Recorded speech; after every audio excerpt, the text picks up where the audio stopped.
can bring the fire, fury, excitement, and allure of the World Wrestling Federation right into your own home with 4 new video selections from WWF Home Video. He's Mankind, Dude Love, and Cactus Jack. It's the 3 faces of Foley. Mick Foley, the master of pain, has done it all. Mick Foley is one of the most fearless risk takers the world of professional wrestling has ever known. Take a look deep into the mind of 3 men who never met a table they didn't break. Only the strong survive, from the debut of The Undertaker to the controversial finish in the 1997 title match. It's the best of WWF Survivor Series with all the hottest moments in professional wrestling's most brutal competition. The man from the dark side, the phenom of the World Wrestling Federation, The Undertaker. Now see him as you've never seen him before. From his introduction into the WWF to his classic battles with the demented Mankind to the reunion of the dark mystical world of The Undertaker and all his other worldly exploits. The World Wrestling Federation has never been sexier. Catch the sultry Sable lounging about at home, working up a full-body sweat at the gym, manipulating the stick in one of her favorite cars, and cooling off from a hard day's work at the beach. But this luscious lady isn't all eye candy. She's a tough, rough-em-up, throw-em-down kind of girl who doesn't take lip from anyone. The world of home video just got hotter with 4 new spectacular titles from WWF Home Video. On sale now at video store locations. I think this is fake. You can't say that. I can say that. Wrestling's not fake! It's still real to me, damn it. The unscripted, uncensored, loose cannon of commentary. This ain't WCW.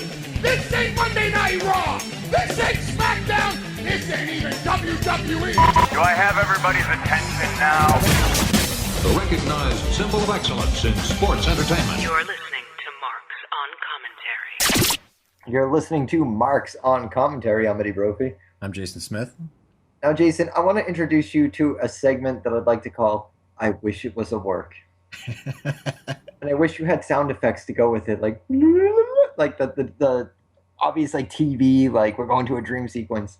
Ladies and gentlemen, I wish it was a work. This is my week. This is my personal week to explain this.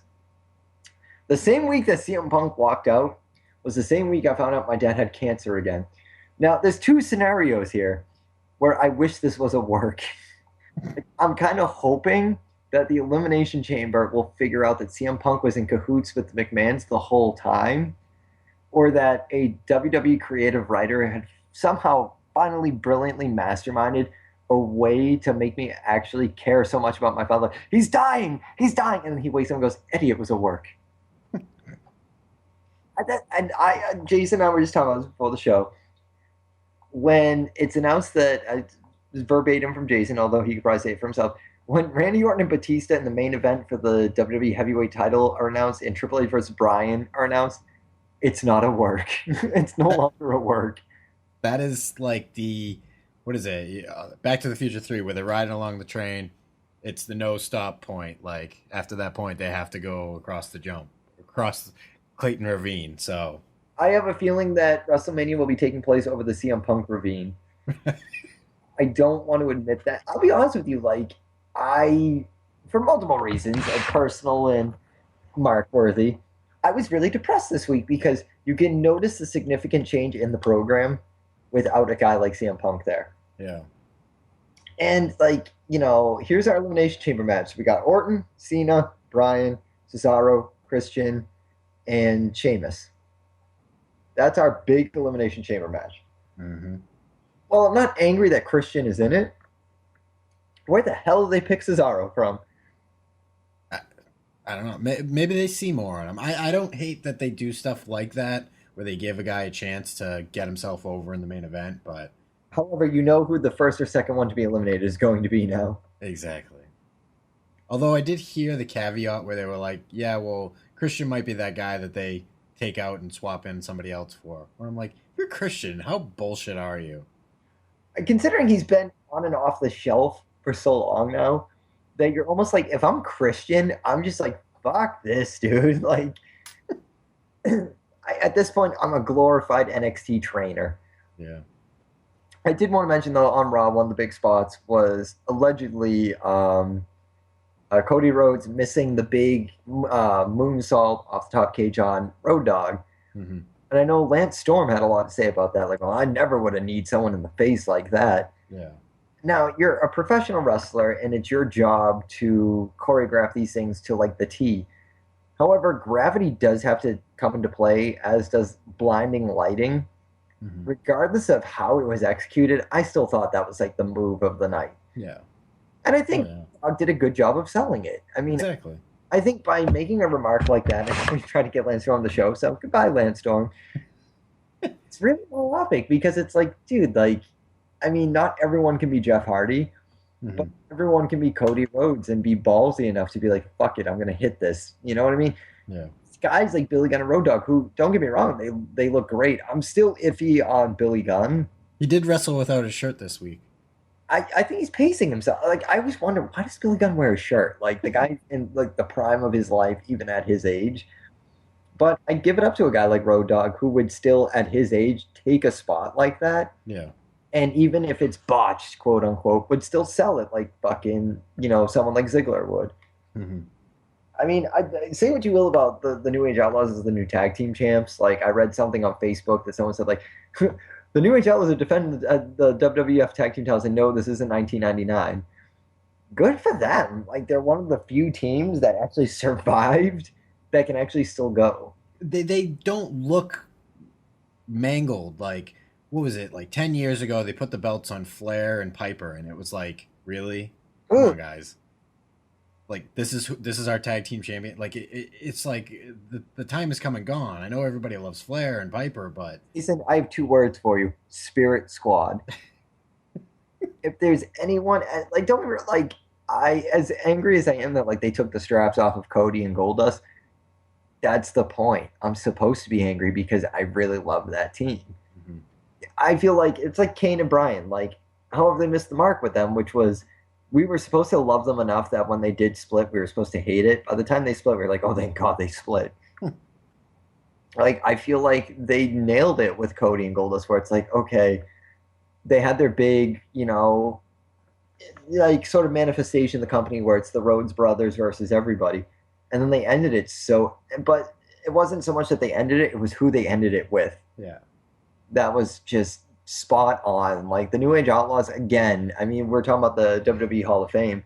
I have no idea who's going in next. Again, my next guess is either Paul Bearer or Andy Kaufman. I did see that was Paul Bearer was tagged to be the next guy. And allegedly there's a third guy of Warrior and Jake's status that's supposed to go in. That's a good kind of like, oh, who's it going to be? Yeah. Because I feel like this is the year of, like, the characters. I feel like that would be the phenomenal Hall of Fame, is like, think of all the great character wrestlers. You're not going to get much better than Warrior, Jake the Snake, Paul Bearer. Like, great. I don't mean necessarily wrestlers, because Paul Bearer was manager, but, like, in terms of just great characters in the company, that's your trifecta. If you can round it out with, like, a few more great characters, I mean, by and large, like, you have one of the greatest. You already do, just by your 2 headliners, your 2 marquee names, Jake the Snake and Ultimate Warrior. You already have, like, your phenomenal Hall of Fame marquee. Yeah. Like, you don't need to say anything more other than, and again, like I said last week, I love that Warrior played off Jake's comment. Like, this is the year of the a-holes. Let's get the a-holes. And that's atypical for Warrior, because typically he's a bitter guy. Mm-hmm. And I feel like, he's actually excited this time around. Like, he posted the photo on Instagram of, clearly they're making a new Warrior DVD. Mm-hmm. So those of you that own, unlike me, who didn't spring for the $9.99 Best Buy years ago to buy it, just preserve your Self-Destructing Ultimate Warrior DVD, because that is now a collectible. I'm curious to go and watch all the backtracking.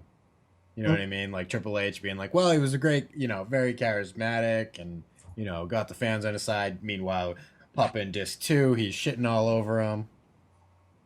Well, here's my thing with Triple H now is, I'd read there's rumors in the locker room that a lot of people are kind of shaking their heads at Punk, being like, dude, a marquee match would be Triple H versus anybody at WrestleMania. I mean, I was trying to wrestle. I was at work today, and, I was having kind of a bad day. So naturally, when I have a bad day, I think of wrestling. Mm-hmm. And I was thinking, like, Triple H is to WrestleMania what Vince McMahon was. Like, if you have a match with your boss, regardless of who goes over who, I feel like you're a made man at that point. Like if Triple H does wrestle Bryan, and even if Triple H wins and goes over Bryan, who the hell cares? Like he just had a match with the boss. Yeah. That's the sticking point where, I come back to it again where I'm like, I asked people even on Twitter this week, like, does Triple H and Punk feel like a WrestleMania caliber match for both of them? And everybody, without, a couple knows, but most people, they felt that's a caliber match that they wanted to see. And people are like, well, we've seen that before. Well, you saw Undertaker and Punk before, and they blew it away last year. So it's that stage, that magic that adds something to it. Well, here's the thing that I'll reiterate. Goldust returning and having the match of his life when he came back. To me, if you're a good performer, and again, this is not me being a Goldust fanboy, although it might be a Goldust mark, if you will. It's me saying that a good wrestler is like a fine wine. They really do get better with age. Because it's, not to be corny, if you've ever seen Rocky Balboa, it's the heart of the person that really matters. It's not the size, and it's not, agility and stuff like that comes into play. But if you still want it at like 40 or 50 and you can still go and your body's not mangled, like Jason and I said before, with like Hogan or Flair or Roddy Piper, and with all due respect to them, they were phenomenal in their day, but they didn't age very well.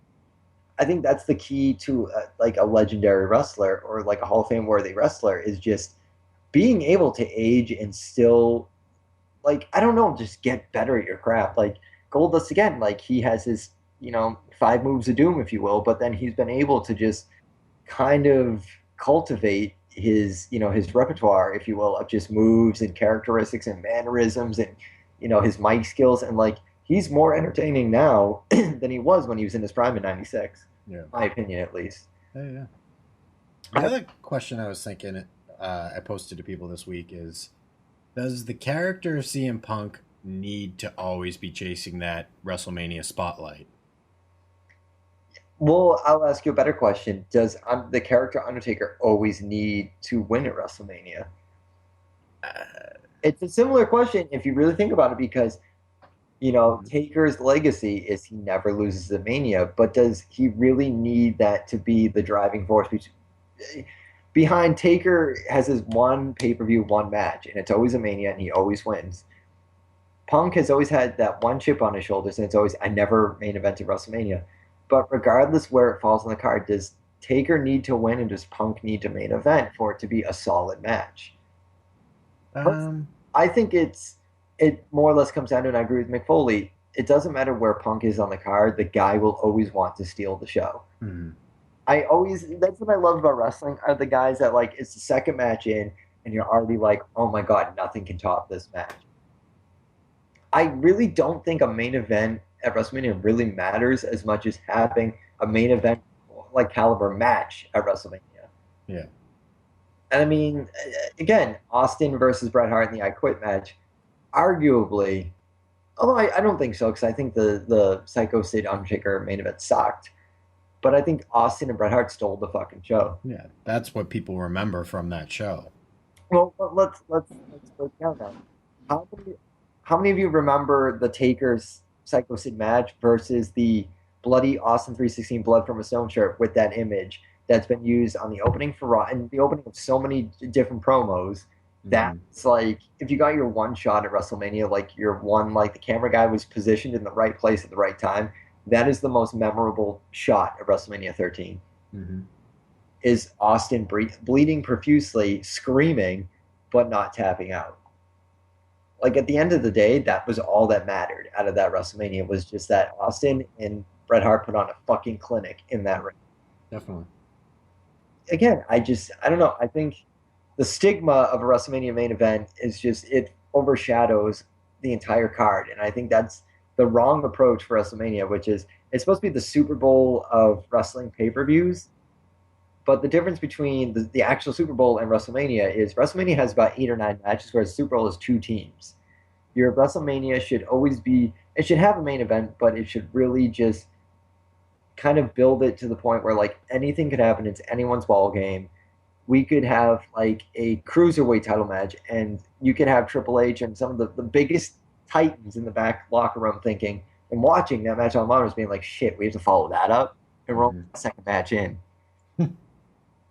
Again, Taker versus Kane at WrestleMania 14. Arguably better than the main event, which was Michaels and Austin. Yeah. Because you had two really amazing athletes for their size and a story that had been built for so long. It was so compelling and so dramatic, and they delivered flawlessly in the ring. Mm-hmm. And not to mention, like, the Pete Rose, Tombstone, and Undertaker's entrance. Like, before then, that was like, before it kind of became like, oh, here comes Undertaker with the Druids again. That was the first time you ever saw it. Mm-hmm. And it was phenomenal. It was showcase of the Immortals. Like, that it doesn't sound corny, but like, that's the thing WrestleMania is. Like, how many WrestleManias from the past, 10 or 20 years can you really say, like, there's been a match that outshined the main event, or a main event that outshined the rest of the matches? There are very few main event matches that have outshined the rest of the pay-per-view. Yeah. So, I think of the last really great main event. Because I don't think either of the Rock and Cena matches stole the show. They may have had the hype going in, but I don't think they stole the show. no, I think you had Punk and Undertaker steal the show, and really Undertaker. I think you had Punk and Undertaker, and they had Triple H and Undertaker steal the show both years. Mm-hmm. And I mean, for a guy like Rock, I feel like that should be kind of humbling. That, a guy, when Rock came back to the company, it was almost inevitable he was going to carry the title again. Yeah. When you walk into it with that sort of like predictability, I mean, again, it's not like Triple H Undertaker where it's like, oh, we've seen these two go at it so many times, but it drew, like, there were asses in seats for those matches when it's like, dude, we've already seen this, but you haven't seen it like this. You know what I mean? Mm-hmm. You had never seen Rock and Cena before the first time it happened, and it still didn't live up to Taker and Triple H. Yeah. So, I mean, again, take it for what it is, but I feel like this Mania will only be a good Mania if you can have at least one or two matches on the mid-card or undercard that steal the spotlight away from... Because we already know Batista's in the main event. It's just who Batista's going to face. Mm-hmm. And it's well, that's not even necessarily true. I don't know if you've seen the rumors this week that they're already discussing plans of maybe shaking things up, and that tease they had with Brock might mean something more for WrestleMania. I read that, but then I read that like it could be nothing, and they could be building towards like a SummerSlam. Yeah. I'm curious because Brock is the wild card in all this. You lost Punk. It's rumored that you're going to lose Del Rio. Although I don't think that's a huge loss. Not at this point. I mean, Undertaker's... Because by now... I mean, granted, it's February. Usually, maybe don't... I don't know. I just feel like by now, Undertaker... Something should have been teased with Taker. Not necessarily meaning that Taker's not going to be there this year, because we know he will. But if you were really like, this is the one man that does the one match at the one pay-per-view, shouldn't you have done something already, or at least hinted to something?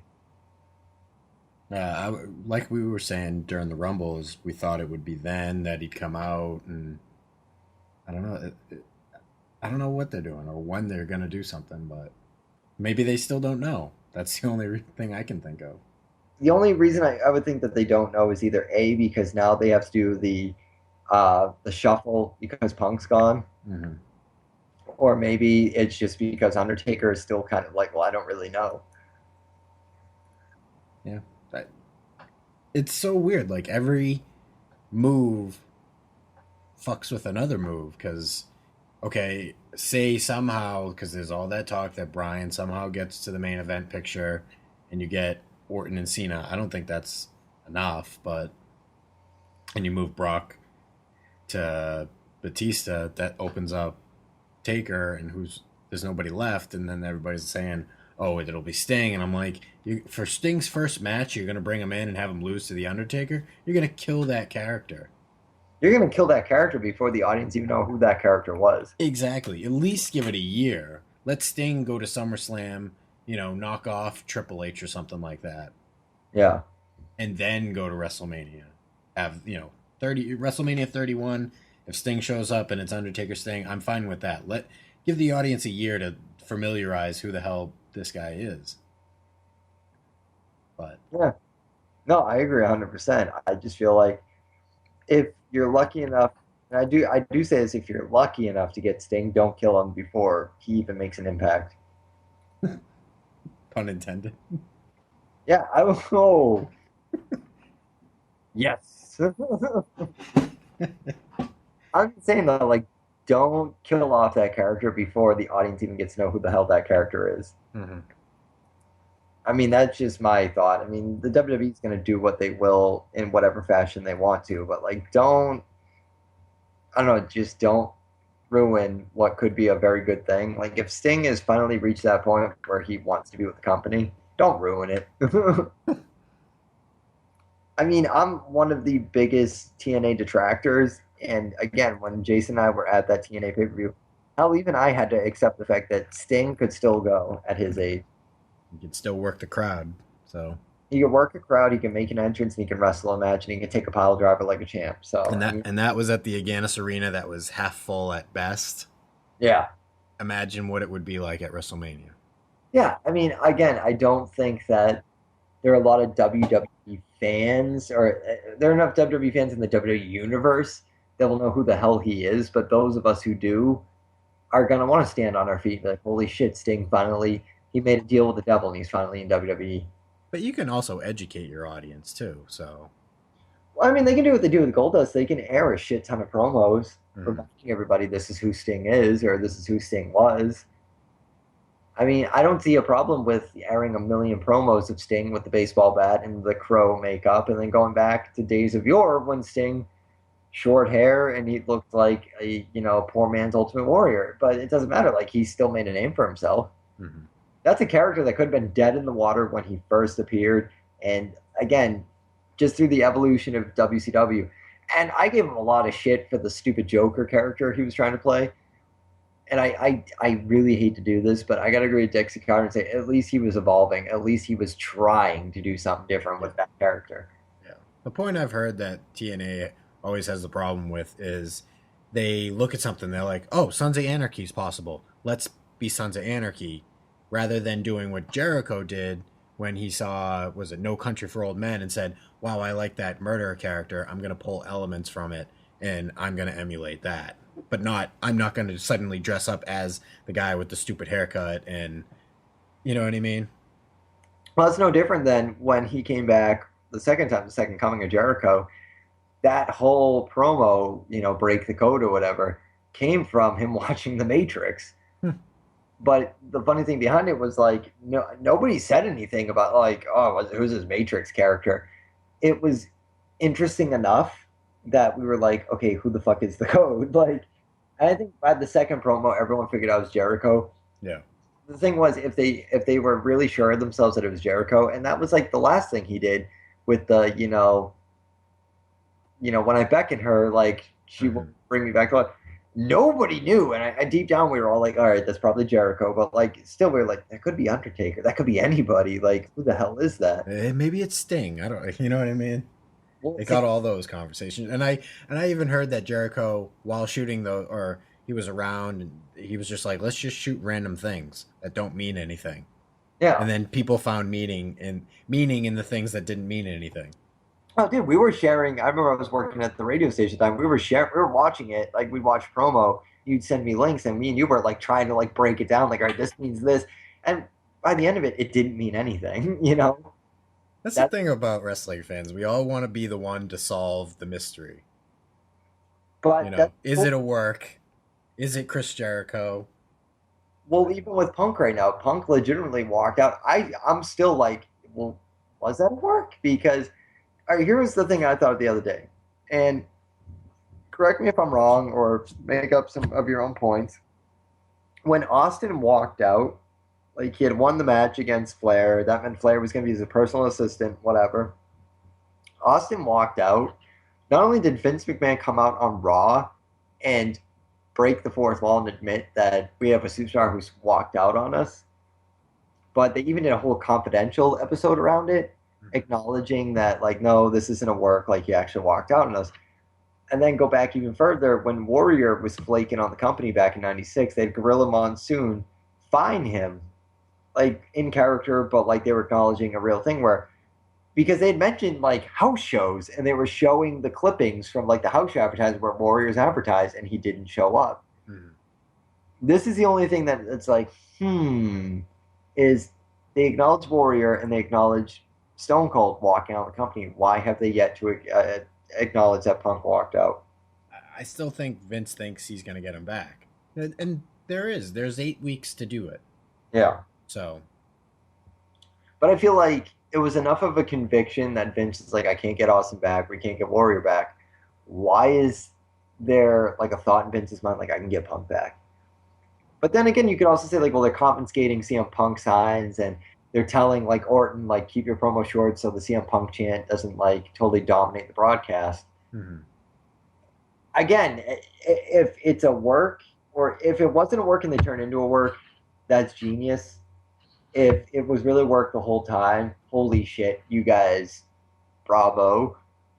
But if it's not a work, it's going to be, I think when we realize it's not a work, that's going to be the most like devastating moment for wrestling fans. What is the last point that you realize it's not a work? Is it when the matches are announced?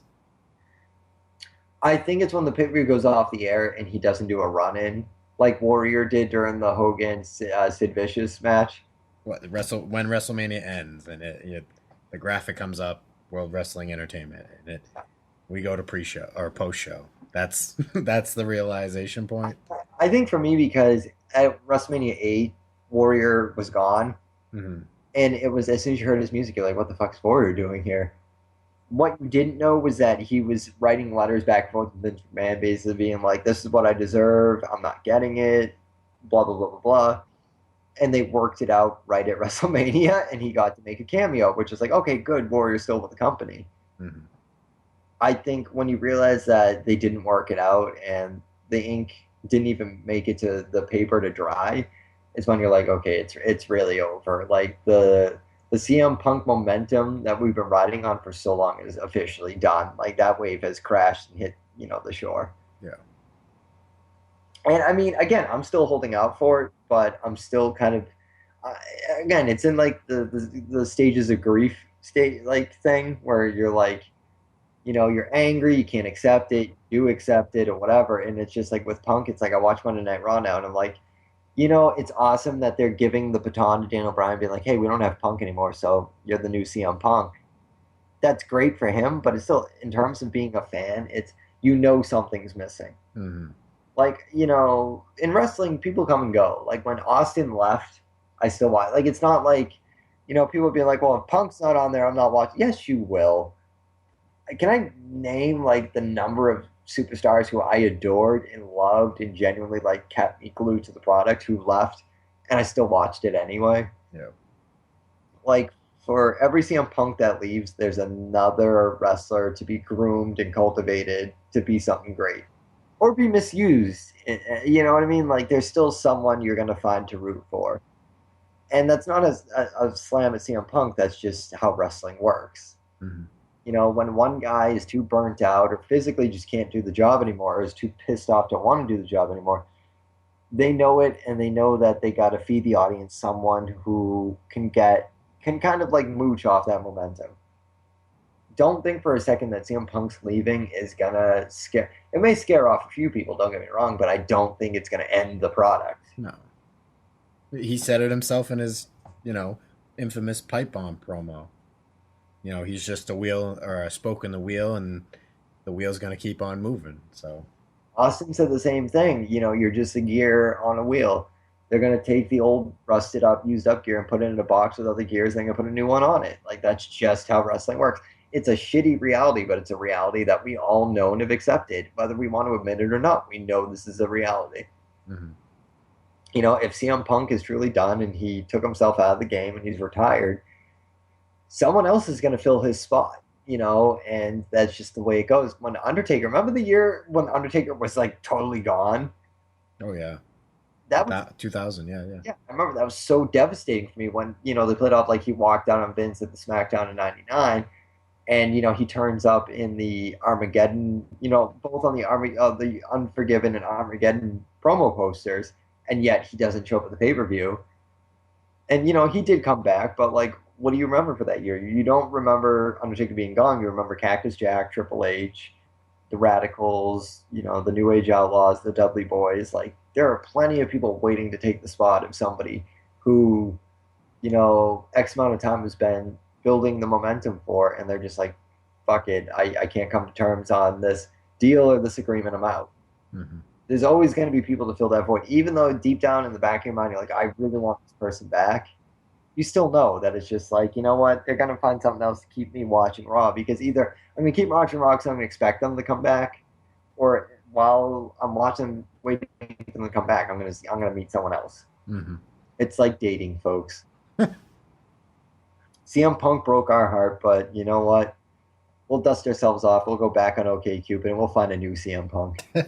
We'll find a better CM Punk. Exactly. Title of the show, we'll find a better CM Punk. It's true, though. I mean, it's a crap reality to admit. As much as I love Punk, we'll find it. It's like Homer Simpson said to Lisa Simpson, well, maybe we'll go to the pet store and we can get you a new jazz man. I'm gonna go to NXT. I'm gonna find myself a new CM Punk. Mm-hmm. It's coming someday. Again, Bret Hart said himself, I think wrestling is prime for the next kind of like Austin character. Mm-hmm. I remember it was funny when he said that because we had Punk at the time. Even though that pipe bomb was groundbreaking, it didn't make him larger than life. It didn't quite make him the guy yet. Yeah, it shifted the foundation, but it didn't knock it over. What I equated it to was when Bret Hart pushed Vince McMahon down and said, this is bullshit.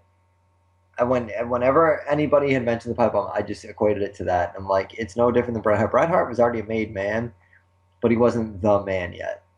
That was Austin's job, unbeknownst to him at the time, but Austin was right around the corner.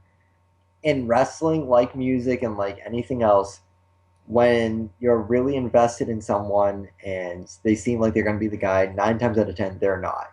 They're just the harbinger for the guy to show up after them. They're the precursor, or whatever you will say, the catalyst for the actual guy to show up. Yeah. Is that guy Dan O'Brien? I don't know yet. I think in terms of like the crowd reaction to him, I still think he's hot as hell.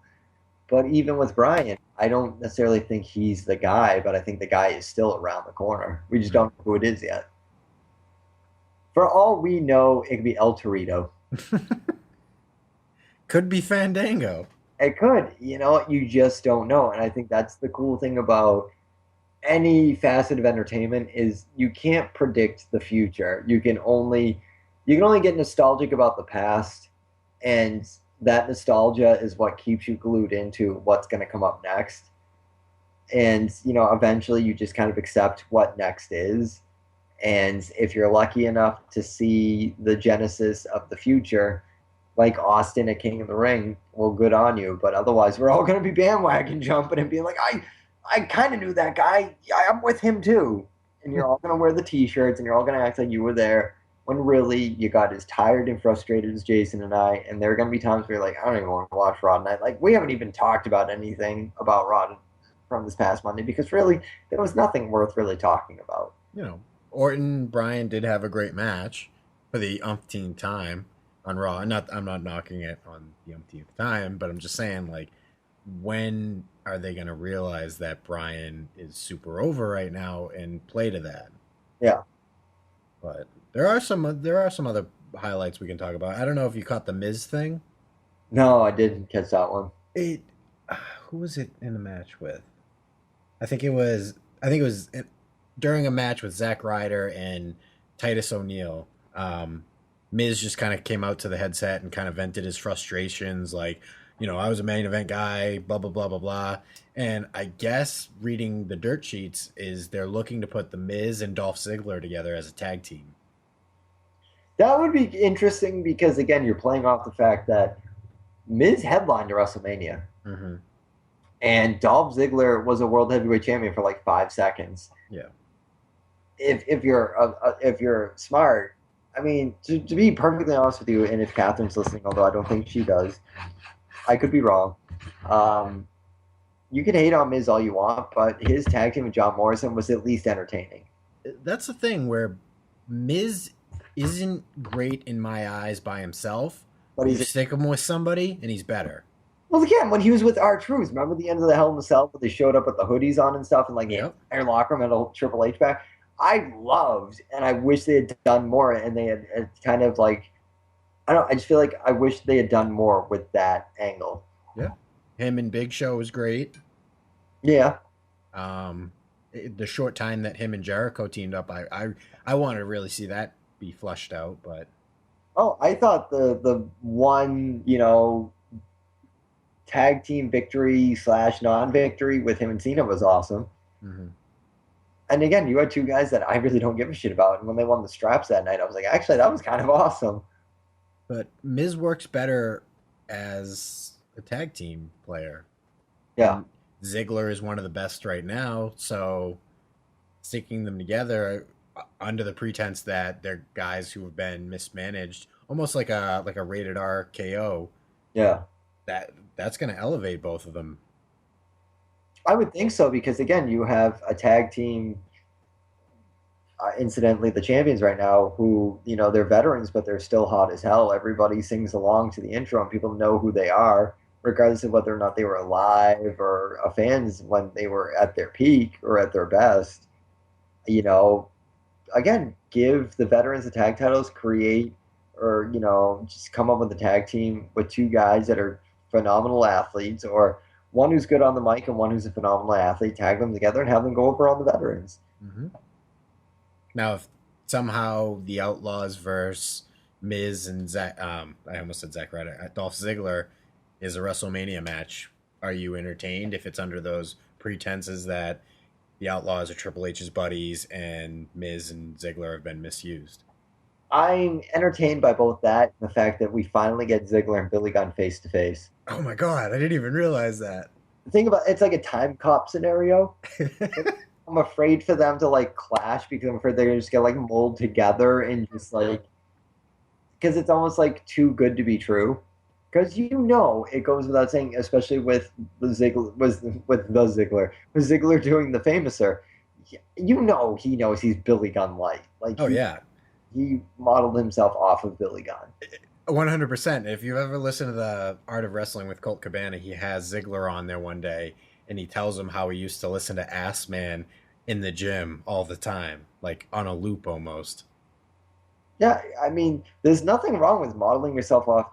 Again, Billy Gunn may not look strong in the ring now, but in his prime, Billy Gunn was, and I still think, the biggest shame in WWE or WWF history was the fact that they never at least put him in the title race. And they had plenty of opportunities to do it, and I just feel like they wasted all of them. Mm-hmm. When he had his match, his main event quality match with The Rock. Again, I think what killed him was it was a kiss my ass match. It was a gimmick match. If it was just straight up Billy Gunn versus The Rock. Again, his King of the Ring finals match with X-Pac was phenomenal. Mm-hmm. I remember being a kid and thinking the Famouser off the second turnbuckle was the greatest thing I'd ever seen. That, to me, if you had asked me at 13, actually 12 rather, what the greatest spot in wrestling was, to me that was it. Because A, I didn't know any better, and B, because why the hell not? You had Billy Gunn, who I respected but hated, and X-Pac, who I loved. You put him in a big match like a King of the Ring finals, and it was anyone's ball game. Mm-hmm. Well, I remember asking my niece's father at the time, who was living with us, did X-Pac ever win King of the Ring as 1, 2, 3 kid? And he was like, no, why? I'm like, oh, that means he might be able to take it this year. Again, that was a match where it wasn't I remember seeing the advertisement for the year that Brock Lesnar won King of the Ring, and the silhouette of the person who was supposed to be king was Brock Lesnar. And it sounds stupid, but little things like that, back then you just didn't know. King of the Ring in 2000, that could have easily have just been Rikishi. I thought the Rikishi Kurt Angle final was phenomenal. Yeah. I mean, that could have been anybody that won that match. I mean, and you knew sure as hell it wasn't going to be Bull Buchanan, but still, it could have. Oh, Crash Holly. You can't say that because Crash, despite his size and despite the fact that he was a career hardcore champion, Crash Holly was so over with that crowd. Yeah. You got to think about that, though. Again, that was oh my God, I'm totally spaced. Santino at the Rumble. when he crawled back into the ring, you realize like, oh shit, like he's still in this match. There was that 5 seconds where I'm like, oh my god, Santino might actually have this. Yep. And then again, when they put him in the Elimination Chamber, that's why I'm not totally shitting on Cesaro, because remember when they put Santino in the Elimination Chamber? He actually, that to me was like the finest Santino I'd ever seen. That was the final matchup, was Bryan and Santino, and Santino made you believe he had a shot for 5 minutes. So that was awesome. But yeah, you were just jumping around mentioning old pay-per-views and stuff like that. I don't know if you've had a chance to look or seen yet the complete list of all the pay-per-views that are going to be available. Again, I'm a total fucking mark. The fact that they actually listed Over the Edge in 1999 was like, oh my god. Like, I don't know why. I'm so hung up on that pay-per-view. It has nothing to do with Owen Hart's death. Like, to me, that was the definitive Attitude Era pay-per-view. Yeah. Now, how do you feel about that being on there? I think it's going to be edited to shit. Uh-huh. I really think it's going to go like the Mark Henry, D'Lo Brown, Kane match and the hardcore match. I almost feel like to make it like it never happened, they're going to have to take out the mixed tag team match. Yeah, I don't know. Like, I was just wondering that. Like, how do you cut around it, or do you just leave it as how it was broadcast? If you're going with my answer, I say leave it as it was broadcast as, and it sounds fucked up, but it was. I'm not saying that Owen Hart dying is a good thing, because it wasn't. It was tragic, and I'll be honest with you, my sister, I remember running up the stairs, and I was like laying in my bed because I was battling off like the flu at the time, and I remember just getting so cold when that happened, and just thinking like, oh my god, like, it's TV history for all the wrong reasons. And, like, I should not be seeing this right now, but it was still, like, regardless of what happened, it's still historical to that company. Mm-hmm. And, I mean, again, I loved the build-up. And, again, if I haven't been able to buy it, I would love to still. The Raw box that they put out, to date, the highest Monday Night Raw was the go-home pay-per-view to Over the Edge 99. Because it just everything clicked. Again, I remember when that Raw ended thinking like, this is too good to be true. This is almost too awesome for it to pay off in the end. And it didn't, because Owen Hart died. I just feel like that pay-per-view is historic for two reasons. It was the peak of the Attitude Era, in my opinion at least, and that is my opinion. And the fact that on live television, a professional wrestler passed away. He died. Worst part, doing a stunt. I think if I'm working for WWE, I'm going to edit around it, though. Yeah. But that leads me to wonder is, like, all the Owen Hart nods, do they also cut out, like, because by, the Billy Gunn Road Dogg match, like, or the Union, like, because they got to cut out JR after the Union match, because by that point, nobody was mentioning anything. But Road Dogg mentions in his promo that Owen Hart's in his prayers. Do you edit that out, leave the rest of the promo in, or take the promo out entirely? And, like, when Rock grabbed the headset and he was fake speaking Spanish, and then he said, Owen the Rock loves you, baby. Do you overdub it, or do you just cut it out completely? I kind of feel like my feelings of what I would do and what I believe they're going to do are two different things. I think it's going to air as it was in its entirety. Perhaps maybe they'll do a in memory of Owen Hart thing at the front and a disclaimer. And beyond that, it is as it is. All right, I don't mean to interrupt you, but here's my thing. If they did that, why wasn't it ever released on video cassette? And I remember buying the WWF magazine when they used to do, like, the still shots of the pay-per-views, and the Brood were on the cover and being so mad, like, and because I realized that Over the Edge is never being released on VHS. Yeah. They didn't even put the still shots in the magazine. And thinking, like, they're going to sweep this one under the rug, and what a shame, because it was such a great pay-per-view regardless. If it never made it to VHS, because they could have, here's what they could have done. They could have released a VHS that could have been like 6 hours long. And at that time, $39.99 was the average price, because Jason had actually sent me a picture of his WrestleMania 15 VHS. He's like, do you have this? I used to have that. You know how much I paid for? $40. Ugh. And then I sold it to a mutual friend of ours because I was a pot smoker. Well, you're about to get it back because I'm going to give it to you.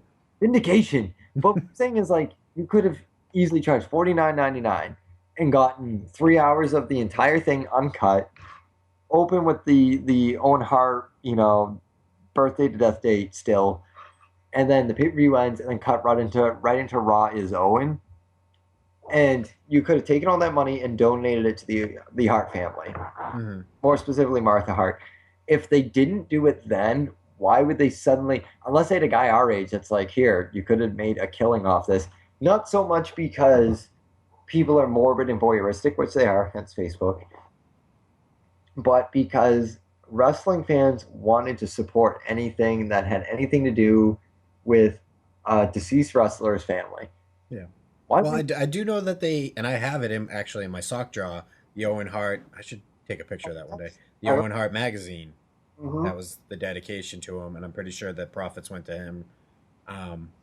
But my only thinking in why you wouldn't do that is because you're directly making, or the assumption would be that you're directly making a profit off of that. No, you're actually 100% correct. I do remember that magazine being released, and all the proceeds went to his family, the college fund for his 2 kids. Yeah, you're 100% correct. But in terms of the VHS coming out of the home video, I think the perception would be that regardless of what the tape said tangibly, people would perceive that, oh, you're trying to make money off of this incident that happened. People who are buying the network aren't necessarily buying it just to go back and watch that one pay-per-view. So you're not directly making money off of that thing. That's my view. You're 100% correct. If I'm going with someone's opinion on this, I would go with yours because you're 100% correct. You're not paying the $9.95 for a pay-per-view. You're paying for the entire library. My only issue is like Martha Hart. Like, I mean, if they're going to, and again, I read that and went, holy shit. Like, I would pay $9.95 or $9.99, whatever, just for that one pay-per-view. Because, again, I don't know what is about that pay-per-view. It has nothing to do with Owen Hart. It was just such a great pay-per-view. And I mean, there's so very few of me out there that I know people are going to be like, nah, dude, like, there are plenty better storyline, man. Like, the Undertaker-Austin match, even when I saw Owen Hart, and I didn't actually see it because they cut to the crowd. I knew Owen Hart had died at the pay-per-view, but I was still like, I got to see this Austin Taker match. Because I was so afraid of Taker. Like, that was the big draw of the match, was I just had the sneaking suspicion Austin's not walking out with that title. And that was like the selling point for me for the $49.99 on pay-per-view to order it. Or make my parents order it because I didn't make any money. I was in fucking 6th grade. But I mean, like, we're totally focusing on just this one pay-per-view on this long list of amazing pay-per-views. But to me, as the glorified Attitude Era fanboy, like, what could be cooler? And I mean, don't get me wrong, like, I work in a thrift store. Don't think for a second that I don't wish that someone will donate every VHS from the Attitude Era. Because my favorite thing to do was go to Blockbuster Video when wrestling was finally mainstream and cool, and they had a designated WWE like section, and just like, wow, and looking at the back of the box, because that was my favorite thing to do with wrestling tapes, was see the back of the boxes. Yep.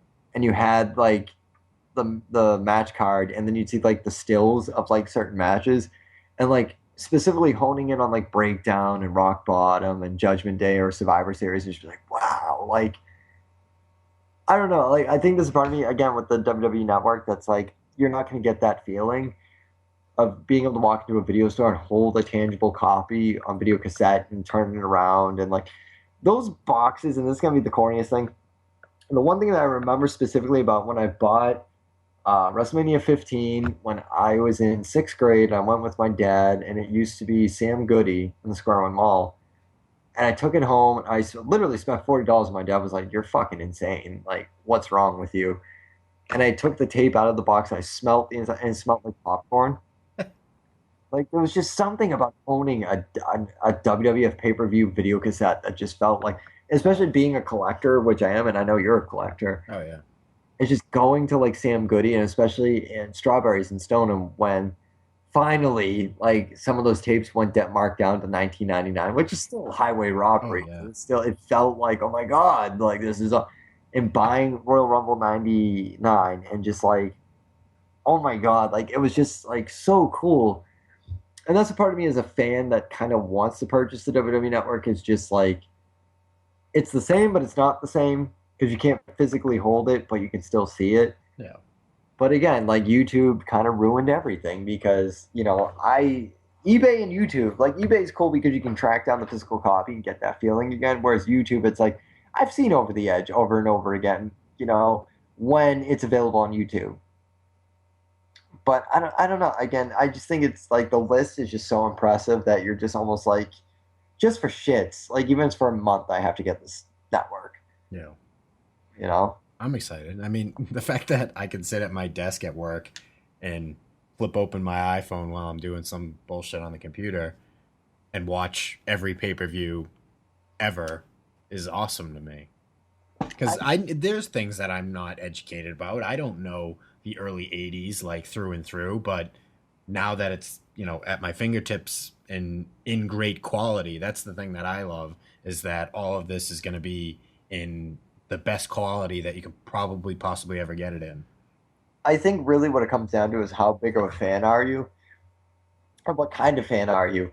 For me, I'm the kind of fan that I work at a thrift store. I manage one. Like, I'm basically like run an entire store on my own. I still get giddy when like relics from like the 80s and 90s, particularly horror movies and wrestling. It's so weird. I don't know what it is. And one of these days I'll narrow it down. Like recently I bought up all these horror movies for like 99 cents. And one of which I own on DVD. It's Nightmare on Elm Street 4.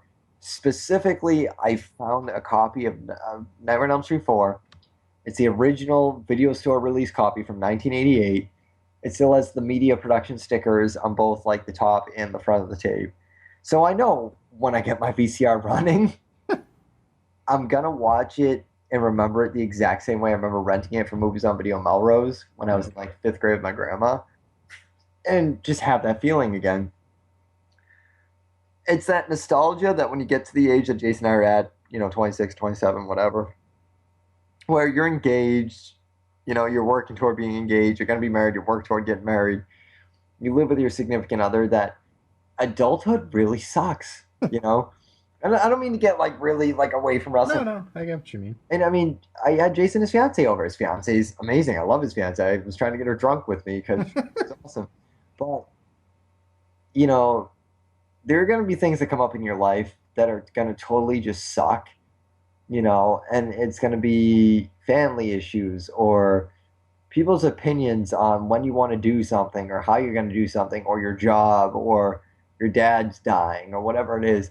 And you're always going to want those moments of security back when you were a little kid and you remember the way a VHS cassette box smelled when you took the tape out, or how nuts you thought your father thought you were when you spent $40 on a WrestleMania tape and then went to Newbury Comics and got a DX Suck It shirt. And then realizing that the internet is full of vast potential and it's all at your fingertips and wondering to yourself, is it going to overwhelm me because while I have it, it's still not in the original format in which I remember it. And that's kind of like the only qualm I have about the WWE Network is just, I've seen WWE tapes and action figures come in, and there's just something about not knowing when you're going to find it and not knowing how and what condition you're going to find it in or what version you're going to find it in. Because that's the thing, too, with like DVDs and stuff like that. Can I wax rhapsodic about the number of times Evil Dead's been released? Yet I can't tell you how fucking excited. And I will not buy The Evil Dead on DVD at all because the number of times they've released and re-released it, I have an original HBO video copy of The Evil Dead.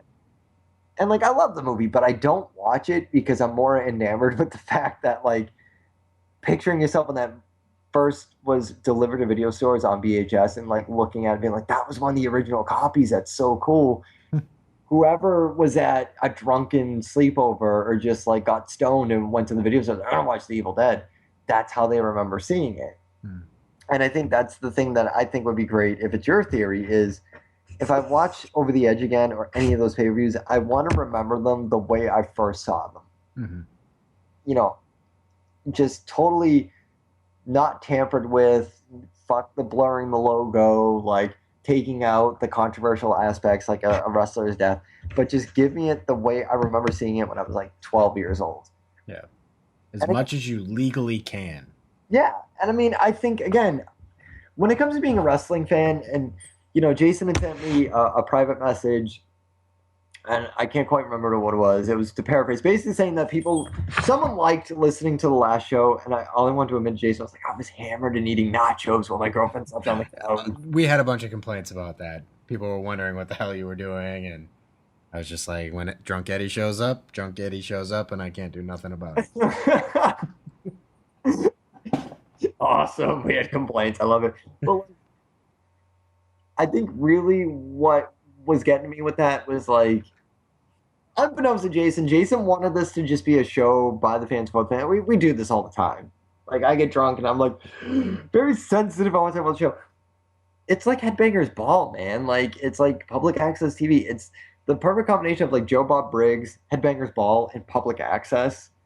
Where one host knows his shit and the other host is like, I'm gonna get drunk and eat nachos. Nom nom nom nom nom. And people are just gonna be like, what the fuck, dude? I think what's perfect though is the WWE Network creates a great conversation for fans, because a lot of us now, again, are getting engaged, and, you know, parents are sick or dying and all that sad shit, and we're moving into apartments, and you're growing up really fast, and if you have kids, you want your kids to see wrestling as you saw it at that age, or you're kind of accepting that, like, you're just getting older, and how you consume something at a certain age is not the way it's meant to be consumed anymore, because it's been hashed and rehashed so many times that it's almost like when they finally unveiled that they had a network, the only complaint I had about the network, or the only concern I had, was like, just give me wrestling the way I had first remembered getting wrestling. Mm-hmm. And just make sure you're true to that. Like, that's my only thing with like that list and everything, is just like, don't fuck it up. Make sure that, you know, fathers and sons and nephews and cousins and whoever, daughters and wives, get to see these pay-per-views in their entirety, in the format and the spirit in which they first consumed it. Mm-hmm. I mean, that's my whole thing with WWE Network. It's like, if you're going to be innovative in the fact that you can get nostalgics and new fans alike and make it worth their while. And I know checks and stuff, but, you know, I hope it pays off for them. I really do. Yeah. I think it will. Meanwhile, I pissed off all the fans by eating nachos and getting drunk last week, so I am kind of craving nachos. So 978-276-9418. Does my drinking and nacho eating bother you? Or, I mean, again, if you're a fan of anything, though, I think that's Jason sitting there being like, oh my God, another Eddie soapbox rant. But like, no, if you're a fan of anything, it's really exciting to be able to relive it the way you first consumed it. Mm-hmm. And I mean, especially when you're an older fan and, like, you know, back issues. I still laugh about this because it's like the dumbest thing to admit on a podcast to Jason, but the day that my dad was diagnosed with cancer was our second show, and my boss at work had found an old issue of WWF magazine with Jake the Snake on the cover. The week my dad got cancer, again, Jake the Snake got in the Hall of Fame. It was so weird, and I'm like, nobody's gonna read into that. They're gonna be like, whatever, psycho. But it's just like, it's weird, but it's like, and then all the stuff about DDP being like, you know what I mean? No matter how down you are, look at Jake, man. You can come back from it. Like, I think that's still what makes me a fan of wrestling, mm-hmm. is no matter where these guys go and what they do privately, when they come back, it's, with the exception of Batista, because I really don't give a shit. When they come back, it's a fucking event, because you're just like, you're never like, oh, look at that old bastard. Like, you still mark the fuck out. It doesn't matter how old or shitty they look. Like, the music, the entrance, the person. It's, if the network's going to do anything, stay true to that, you know? Yeah. Sorry. What do I say to that? No, exactly. What can I say to that? That's awesome. I mean, again, this is Mark's on commentary. We're Marks and we're commentating. If I'm to rationalize personally, where I'm at in my life right now, as scared and as fucking, upset, whatever as I am, there's always been wrestling, and again, my two biggest things in life are wrestling and horror movies, and then throw music on top of that, and it's like the greatest trifecta. Like, when you're a fan of anything, especially wrestling, you never leave disappointed because there's always room for something to, like, get you off. There's always room for something to excite you and just motivate you and just make you feel, like, alive. And if the WWE Network is half of what I think it is, I think that it won't be as overwhelming as, like, Spotify or anything where it's like, I have the world at my fingertips. I think the true fans that have been waiting for it will know exactly what to do with it. The encouraging thing is I just rewatched the History of WWE DVD, and the awesome part that I kind of correlate to now is all these old-time promoters talking about Vince going national and not understanding cable and how they all fizzled out and Vince McMahon rise. That's almost like now it's like people give Vince a lot of shit for being like, oh, well, you're going to go do your own network? What's that all about?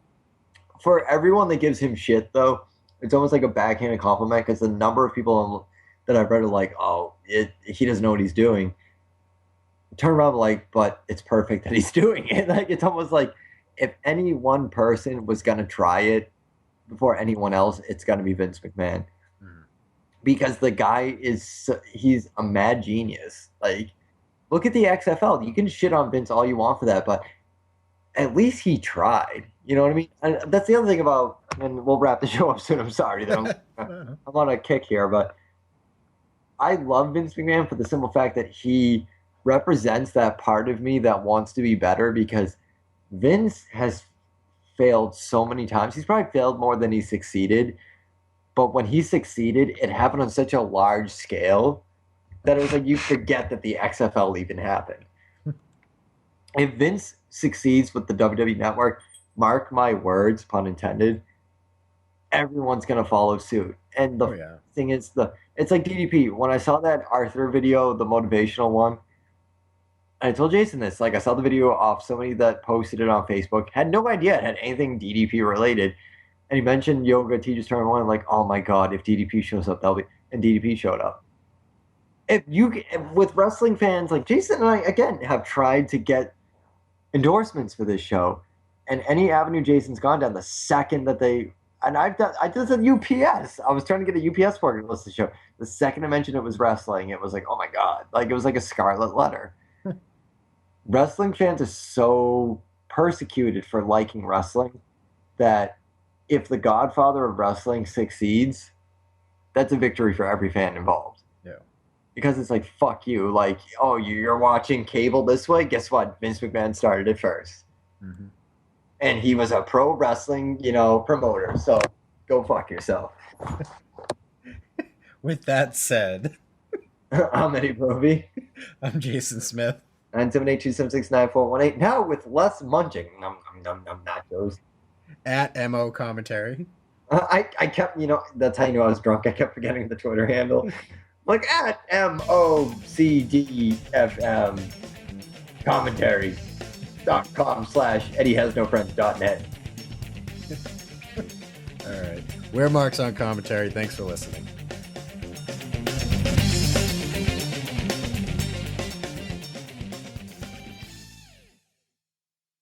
Never hangs around.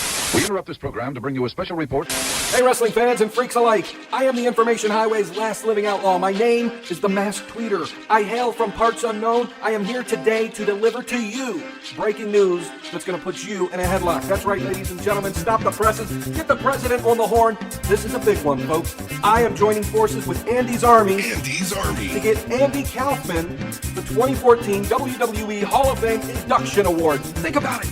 You you, me, the rest of Andy's army. Together we can collaborate and make this happen, folks. I don't have to tell you, how cool would it be to play a small part in getting the legendary comedian Andy Kaufman inducted into the WWE Hall of Fame class of 2014. Wherever you visit online, I want you to hashtag AK4WWEHOF 2014. Let me say it again. Hashtag AK4WWEHOF 2014. Wherever you go, Facebook, Twitter, I want you to hashtag it. I want you to tell your friends. I want you to tell your family. I want you to stop people on the street, people you don't even know. And I want you to say, hey, let's put Andy Kaufman in the WWE Hall of Fame class of 2014. I know you can do it. Remember, hashtag AK4WWEHOF 2014. And don't forget to visit me on Twitter at MaskTweeterX.